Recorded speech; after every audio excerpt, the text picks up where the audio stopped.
ചേട്ടാ, നിയമസഭാ തെരഞ്ഞെടുപ്പ് കഴിഞ്ഞു. CPM അല്ലെങ്കിൽ LDF അമ്പേ പരാജയപ്പെട്ടു, 35 സീറ്റിൽ ഒതുങ്ങി.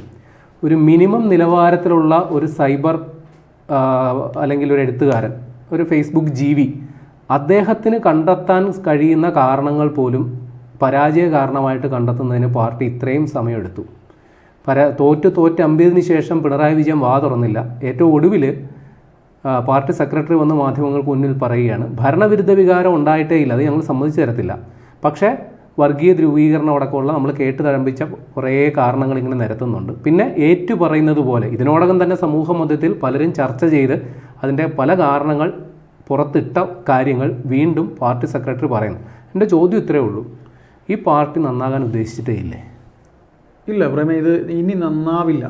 ഇനി CPM എന്ന് പറയുന്ന പാർട്ടി നന്നാകാൻ കഴിയാത്ത അത്രയും ഒരു വല്ലാത്ത രീതിയിൽ ഈ പാർട്ടി എത്തപ്പെട്ട് കഴിഞ്ഞു.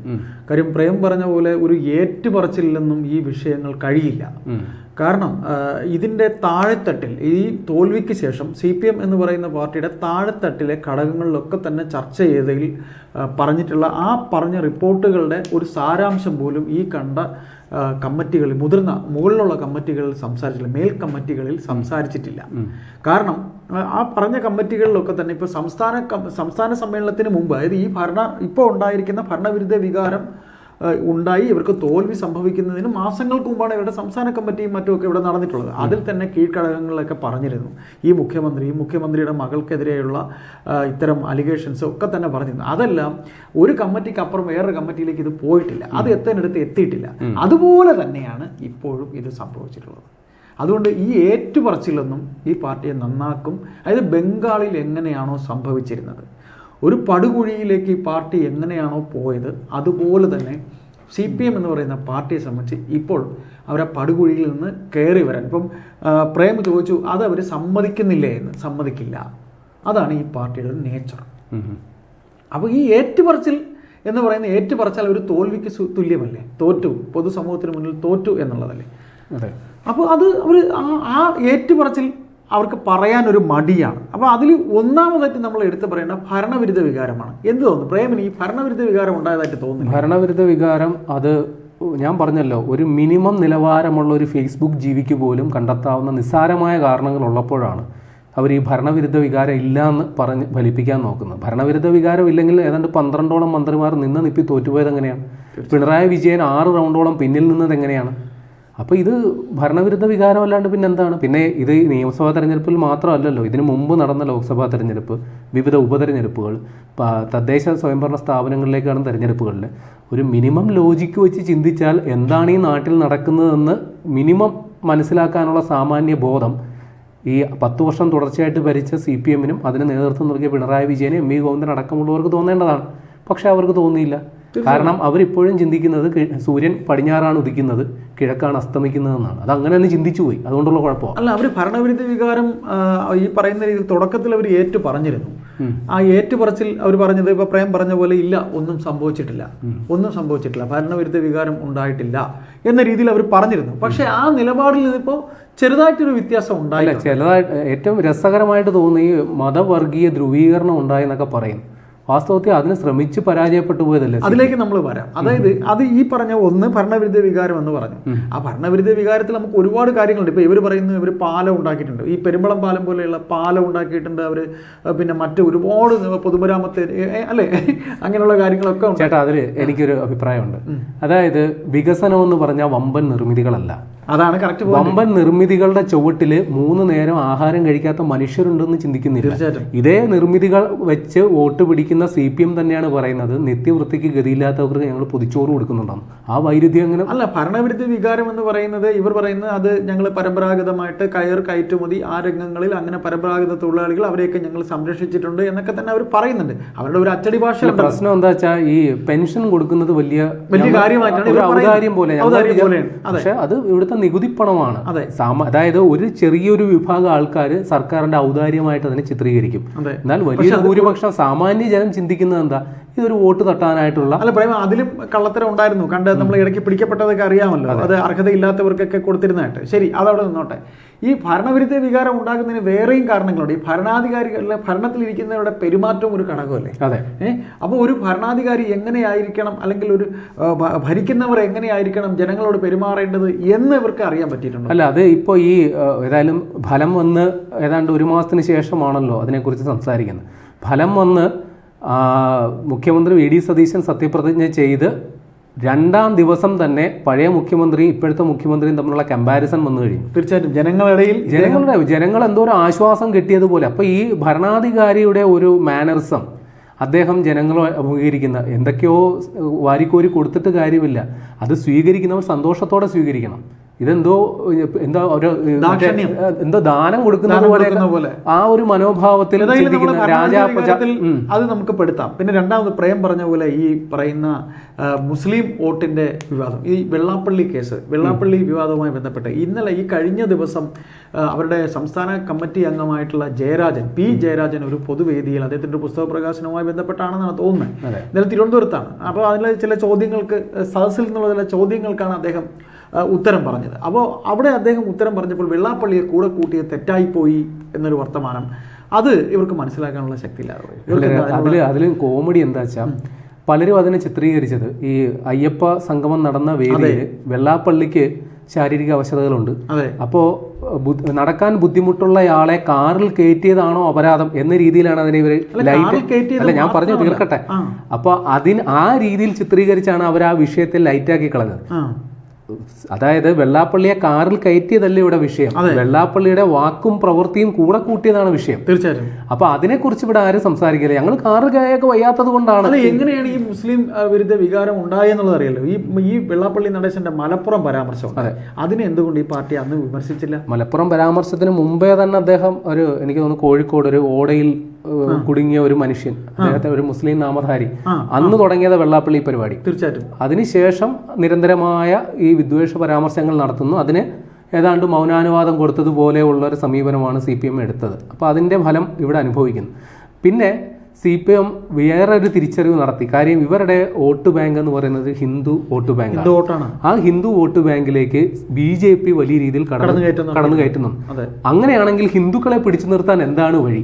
അതിന് പരമാവധി മുസ്ലിം വിരുദ്ധത കൊണ്ടുവരിക. അതൊരു മണ്ടത്തരമായിരുന്നു. അയ്യപ്പ സംഗമം പോലെയുള്ള വ്യാജ പരിപാടികൾ അത് നമ്മൾ പറയണം. അതായത് മുഖ്യമന്ത്രിക്ക് ഒരു ഉപദേശക സംഘം ഉണ്ടായിരുന്നു. PR കൺസൾട്ടൻസികളുടെ കയ്യിലുള്ള ഒരു ചട്ടുകമായിരുന്നു മുഖ്യമന്ത്രി എന്നുള്ള കാര്യത്തിൽ നമ്മൾ എടുത്തു പറയണം. കാര്യം ഈ പാർട്ടി കമ്മിറ്റികളിൽ ഒക്കെ തന്നെ അതൊന്നും ആരും ഒരു സഖാക്കളും സംസാരിച്ചിട്ടില്ല. കാര്യം ഇപ്പോൾ പ്രേമായിരുന്നാലും ഇപ്പോൾ ഞാനായിരുന്നാലും നമ്മൾ ഈ മാധ്യമ മേഖലയിൽ നിൽക്കുന്നവർക്കൊക്കെ തന്നെ അറിയാം, തിരുവനന്തപുരത്ത് ഇദ്ദേഹത്തിൻ്റെ ഓഫീസുമായി ബന്ധപ്പെട്ട് എത്രയധികം PR കൺസൾട്ടൻസികളാണ് അവിടെ വന്നുപോയത് എന്നറിയാം. ഒന്ന്, ഈ നവകേരള യാത്ര നടത്തിയത് കൊണ്ട് ഈ സർക്കാരിനെ പിന്നെ പുതിയതായി ഒരു എന്തെങ്കിലും ഒരു നേട്ടം ഉണ്ടാക്കാനായിട്ട് പറ്റിയിട്ടുണ്ടോ? അതൊരു കേരള രാഷ്ട്രീയ വിദ്യാർത്ഥികൾക്ക് പുതിയ ഒരു വാക്യം കിട്ടി, രക്ഷാപ്രവർത്തനം. അപ്പോൾ അത് തല്ലി പൊളിക്കുന്നതിന് രക്ഷാപ്രവർത്തനം, ആ ഒരു സാധനം മാത്രമാണ് ഈ നവകേരള സദസ്സ്. അല്ല, നവകേരള സദസ്സ് അല്ലെങ്കിൽ നവകേരള യാത്ര ഇതുകൊണ്ട് എന്ത് പ്രയോജനമാണ് ഉണ്ടായത്? അല്ല, എനിക്ക് ഇനിയിപ്പോ നമ്മൾ ഇങ്ങനെ PR-കളുടെ കയ്യിലെ ഒരു ചട്ടം നമ്മൾ ഇതുവരെ പറഞ്ഞത് എല്ലാവർക്കും ഏതാണ്ടൊക്കെ ബോധ്യമുള്ള കാര്യങ്ങളാണ്. എൻ്റെ ഒരു ചോദ്യം, എന്തുകൊണ്ട് ഈ വൈകിയ വേളയിൽ ഇങ്ങനൊരു ബോധോദയം ഉണ്ടായി?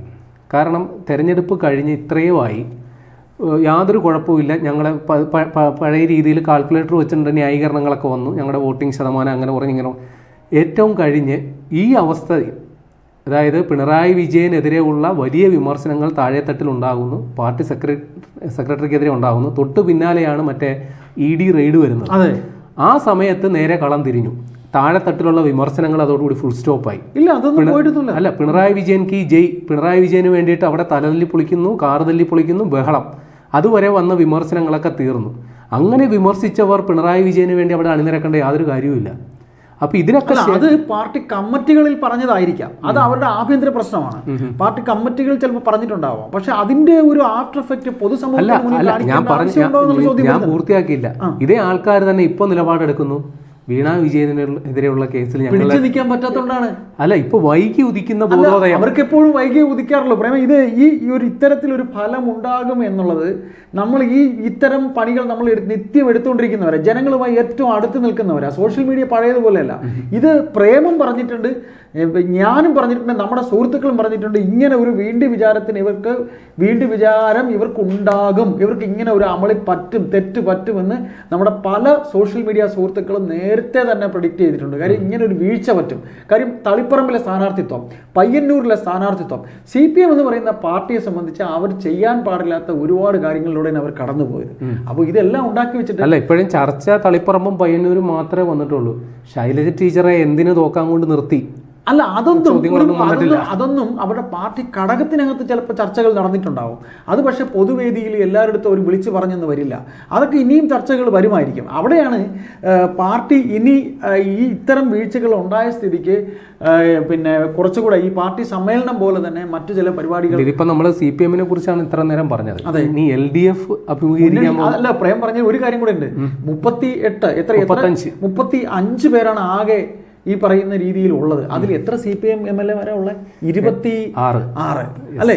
25 അത്രേ ഉള്ളൂ. ബാക്കി ഇപ്പൊ പറഞ്ഞതിലോട്ട് പറയും. LDF എത്ര പേര്? അതായത് ഇപ്പൊ CPM ഇപ്പോ 35 പേരിലായിട്ട് ഒതുങ്ങി. LDF 35 പേരിലായിട്ട് ഒതുങ്ങി. അതെ, കഴിഞ്ഞ തവണ UDF ഏതാണ്ട് 45 അത്ര ഉണ്ടായിരുന്നപ്പോഴും ഒരു ഗിവ് ആൻഡ് ടേക്ക് ഉണ്ടായിരുന്നു. ഭരണപക്ഷവും പ്രതിപക്ഷവുമായിട്ട് ഒരു ഗിവ് ആൻഡ് ടേക്ക് ഉണ്ടായിരുന്നു. ഇവിടെ ഇപ്പൊ അതില്ല.